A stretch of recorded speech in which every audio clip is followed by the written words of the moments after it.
La première thématique, c'est la véritable origine de la franc-maçonnerie.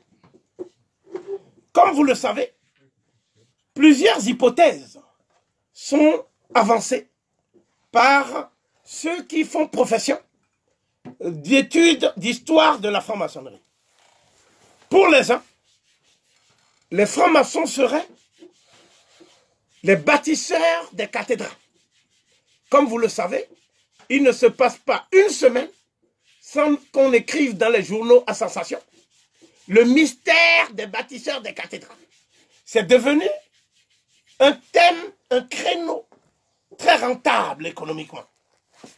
Donc, qui sont ces fameux bâtisseurs des cathédrales? Quel rôle ils ont joué durant le Moyen-Âge? Et comment et pourquoi nous pensons aujourd'hui que ce sont eux qui ont des liens avec ce qu'on appelle les alchimistes. Je vais donc élucider la notion d'alchimie. La notion d'alchimie vient du mot égyptien kimia, kem, qui veut dire noir. Donc les Arabes ont mis le préfixe al pour parler d'une science ésotérique, alors même que les Noirs avaient parlé d'une science expérimentale qu'on appelle la chimie. Donc l'alchimie est devenue une source de spéculation ésotérique auquel certains se livrent, y compris des Africains, en mal de sensations. Ensuite, j'éluciderai la notion d'ésotérisme. Ésotérisme avec S, à ne pas confondre avec exotérisme avec X. Je montrerai la différence entre les deux, parce qu'une littérature ésotérique est née, qui vise à expliquer l'origine des rites pharaoniques qu'on retrouve à l'état résiduel dans ce que j'appelle les processions maçonniques.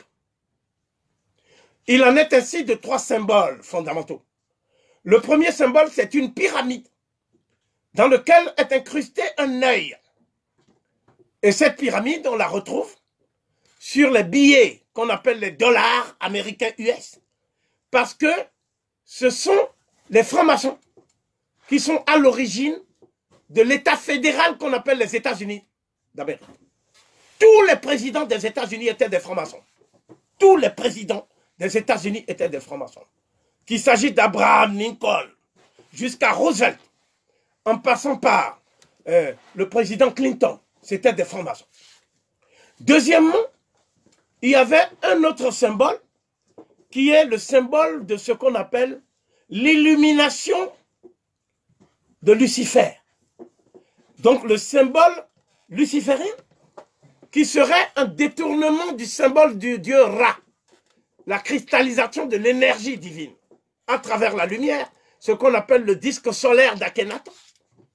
Et ce symbole a été détourné et est devenu celui d'un ange déchu dénommé Lucifer. Donc, il ressort de ce que je viens de dire que c'est le dieu Ra lui-même qui est ainsi instrumentalisé pour devenir le contraire de ce qu'il a toujours été, c'est-à-dire la source du rayonnement de l'énergie divine pour propager la vie dans le cosmos. Le dernier symbole, c'est celui du temple maçonnique. Comme vous le savez, on dit qu'il existe un temple de Salomon, ce roi juif qui aurait laissé des merveilles. Mais j'attire votre attention sur le fait que ce temple a été dessiné par des juifs et des occidentaux à leur suite, pour pouvoir rivaliser avec les vrais temples qui, eux, existent réellement. Voilà pourquoi on n'a jamais pu faire des fouilles archéologiques où on a trouvé même les fondations de l'hypothétique temple de Salomon. Quoi qu'il en soit, c'est à partir de cette légende qu'on a construit l'idée qu'il y a les Templiers. Qui sont les Templiers? C'est la deuxième hypothèse pour rendre compte de l'origine des francs-maçons. C'est une secte militaro-mystique qui attaque ce qu'on appelle les populations que Saul de Tarse, lui-même disciple de Gamaliel, c'est-à-dire les populations qui sont dans une sorte de secte, et cette fameuse secte, c'est ce qu'on appelle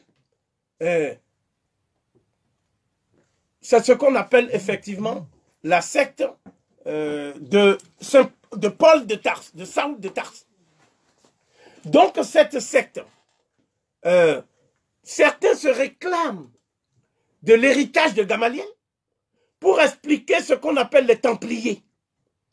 N'oubliez pas que dans les synagogues, qui étaient en fait des reprises des temples égyptiens,